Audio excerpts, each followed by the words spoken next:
ஓம் சாந்தி. 2/7/2023. இன்றைய முரளியின் கேள்வி பதில்கள். முதல் கேள்வி: ஸ்நேகம் நிறைந்த குழந்தைகளுக்கு அன்பின் ரிட்டனாக என்ன கிடைக்கிறது?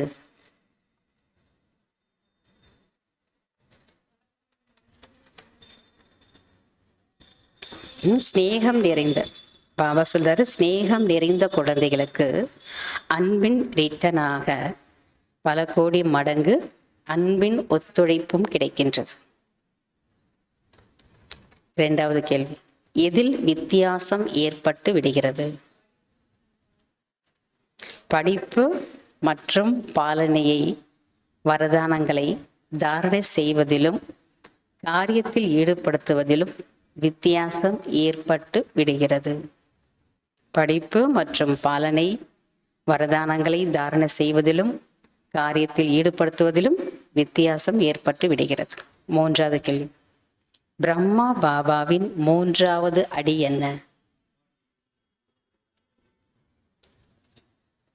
சதா தந்தை, டீச்சர் மற்றும் சத்குருவின் கட்டளைகளை ஏற்று நடப்பவராக இருந்தார். நாலாவது கேள்வி: பிரம்மா பாபா ஏன் கட்டளைகளை ஏற்று நடக்கக்கூடிய நம்பர் 1 குழந்தை என்று சொல்லப்படுகிறது?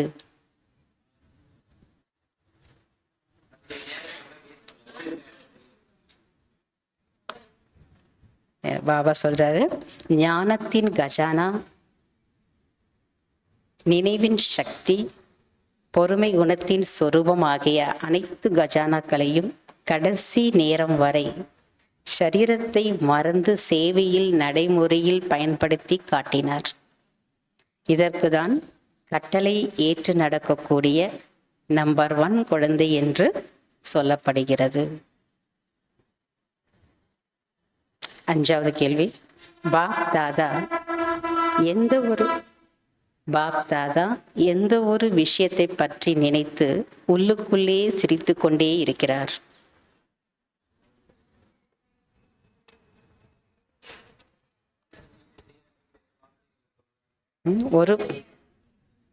ஒரு பக்கம் மெஜாரிட்டி குழந்தைகள் அவ்வப்போது நேரத்துக்கு தகுந்தாற்போல் முயற்சியில் தீவிர வேகம் இருக்க வேண்டும் என்று ஒரு நொடி யோசிக்கிறீர்கள். பிறகு இன்னொரு பக்கம் எப்போது மாயை தன்னுடைய பிரபாவத்தை ஏற்படுத்துகிறதோ அப்போது மறுநொடி இப்படியெல்லாம் நடக்கத்தான் செய்யும், மகாரதிகள் மூலமாக கூட இப்படித்தான் பரம்பரையாக நடந்து வருகிறது என்று யோசிக்கிறீர்கள். அப்போது பாப்தாதா என்ன செய்வார்?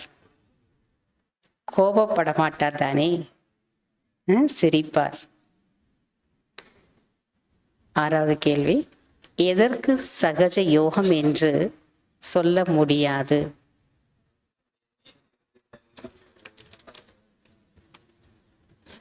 பாபா சொல்றாரு, சுபாவத்தை ஈஸியாக்குவதில்லை. சுபாவத்தில் டைட்டாகவே இருக்கிறீர்கள், ஆனால் முயற்சியில் ஈஸியாகி விடுகிறீர்கள். பிறகு சகஜ யோகம் அல்லவா என்று நினைக்கிறீர்கள். ஆனால் வாழ்க்கையில் முயற்சியில் ஈஸியாக இருப்பது இதற்கு சகஜ யோகம் என்று சொல்ல முடியாது. ஏழாவது கேள்வி: பாப் தாதா இந்த சீசனில் என்ன ஹோம்ஒர்க் கொடுத்ததாக கூறுகிறார்?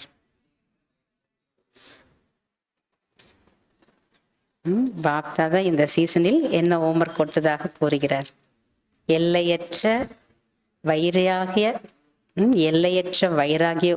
உணர்வை பற்றி தங்களுக்குள் கலந்துரையாடல் செய்யுங்கள். எல்லையற்ற வைராகிய உள் உணர்வை பற்றி தங்களுக்குள்ளேயும் கலந்துரையாடல் செய்யுங்கள், ஒர்க் ஷாப் செய்யுங்கள்.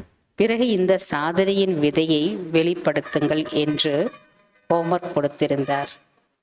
எட்டாவது கேள்வி: எதில் லேசாக இருந்துவிடக் கூடாது, எதில் லேசாக இருக்க வேண்டும்?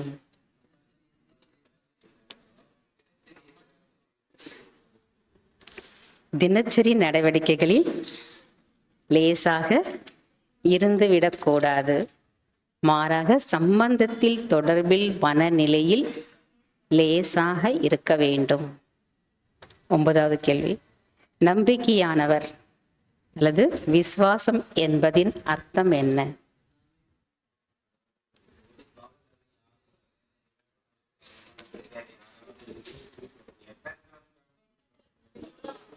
வரக்கூடாது. பாபா சொல்றாரு, சதா ஒரு தந்தையை தவிர வேறு யாரும் இல்லை என்று இருப்பது. சதானா எப்பொழுதும், எப்பொழுதும் ஒரு தந்தையை தவிர வேறு யாரும் இல்லை என்று இருப்பது. எண்ணத்திலும் தேகம், தேக சம்பந்தம், தேக பொருட்கள் அல்லது தேகதாரி மனிதர்கள் உங்களை கவர்ந்து இழுக்கக்கூடாது. இதற்கு தான் விசுவாசமானவர் என்று சொல்லப்படுகிறது. 10வது, பரிஸ்தாவாக மாற வேண்டும் என்றால் என்ன செய்ய வேண்டும்? எல்லாரும் சொல்லிட்டீங்க. ஸ்லோகன் இல்லையா? பரிஸ்தாவாக மாற வேண்டும் என்றால் உங்களுடைய அனைத்து உறவுகளையும் ஒரு பிரபுவுடன் இணைத்து விடுங்கள். பரிஸ்தாவாக மாறுவதற்கு யுக்தி பாபா சொல்லிட்டார். உங்களுடைய அனைத்து உறவுகளையும் ஒரு பாபாவுடன் அல்லது ஒரு பிரபுவுடன் இணைத்து விடுங்கள். fill in the blanks. சமமான சக்திசாலி குழந்தைகளுக்கு சதா டேஷ் ஆகுகின்ற ரிட்டர்ன் கிடைக்கிறது. டேஷ் ஆகுக என்ற ரிட்டர்ன் கிடைக்கிறது. சமமான சக்திசாலி குழந்தைகளுக்கு சதா சகஜ வெற்றியாளர் ஆகுக என்ற ரிட்டர்ன் கிடைக்கிறது. 2வது, யோகத்தின் மூலமாகவே டேஷ் அனுபவம் ஏற்படுகிறது. யோகத்தின் மூலமாகவே ஒத்துழைப்பின் அனுபவம் ஏற்படுகிறது. நம்ம நல்லா யோகா செய்தோம் அப்படின்னா பாபா கண்டிப்பாக என்ன பண்ணுவார்? ஒத்துழைப்பு கொடுப்பார். இல்லை, எனக்கு பாபாவே ஹெல்ப் பண்ண மாட்டேன்றாரு, ஒத்துழைக்க மாட்டேன்றாரு அப்படின்னா யோகா சரியில்லை, கரெக்டாக கனெக்ஷன் இல்லைன்னு அர்த்தம். அவருடைய ஒத்துழைப்பு கிடைச்சிட்டே இருக்குன்னா அப்போ யாருக்கு ஒத்துழைப்பு கிடைக்குது? அப்போ அவங்களுக்கு யோகா சரியா இருக்கு, அவங்களே பார்த்துக்கலாம். 3வது, தந்தையின் விசேஷ கட்டளை என்னவென்றால் டேஷ் மற்றும் டேஷில் சதா தந்தைக்கு சமமாக இருங்கள் என்பதாகும். நினைவு மற்றும் தந்தையின் விசேஷ கட்டளை என்னவென்றால் நினைவு மற்றும் சேவையில் சதா தந்தைக்கு சமமாக இருங்கள் என்பதாகும். 4வது, அன்பின் அடையாளம் டேஷ். அன்பின் அடையாளம் ஃபாலோ ஃபாதர், பாபாவை பின்பற்றுவது. 5வது, நேரத்தின் எச்சரிக்கையை டேஷ் கொடுத்து கொண்டு இருக்கிறார். டேஷ் கொடுத்து கொண்டிருக்கிறது. நேரத்தின் எச்சரிக்கையை தந்தையும் கொடுத்து கொண்டிருக்கிறார், இயற்கையும் கொடுத்து கொண்டிருக்கிறது. 6வது, முயற்சியில் ஈஸியாக இருப்பதனால் சக்திகள் டேஷ் ஆகி விடுகிறது, டேஷ் ஆகுவதில்லை.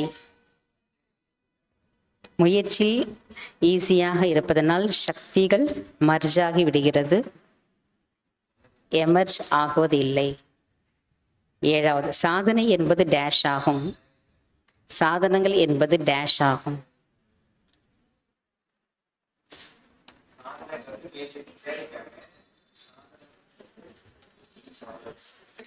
சாதனை என்பது விதையாகும், சாதனங்கள் என்பது விஸ்தாரமாகும். விதைனா சின்னது, நீங்க முயற்சி செய்யறீங்கனாலே அது என்னது? சாதனை இல்லையா? அப்ப பிந்து ஆயிட்டு பிந்து பாபாவை நினைவு செய்யணும். சாதனைகள்னா வசதிகள் நிறைய வந்துடுது, விஸ்தாரம். அதனால தான் பாபா சொல்ற சாதனை என்பது விதை, சாதனங்கள் என்பது விஸ்தாரம். 8வது, சேவையின் உற்சாகம் டேஷ் மெர்ஜ் செய்கிறது. சேவையின் உற்சாகம் வியாதியை மெர்ஜ் செய்கிறது. என்ன பண்ணிடுதான்? உள்ள போயிடுது, மறைஞ்சிடுது. உற்சாகம் வந்துட்டாலே நோய் இருக்கிறதே தெரியாது உங்களுக்கு. 9வது, என்ன அளவிலும் கூட சங்கல்பம், என்ன அளவிலும் கூட டேஷ் இருக்கக்கூடாது. எங்க சாய்வு இருக்கக்கூடாது? என்ன அளவிலும் கூட யார் மீதும் சாய்வு இருக்கக்கூடாது. 10வது, டேஷ் மனநிலையின் மூலம் டேஷ் பாகத்தை நடிக்கக்கூடிய டேஷ் ஆகுங்கள்.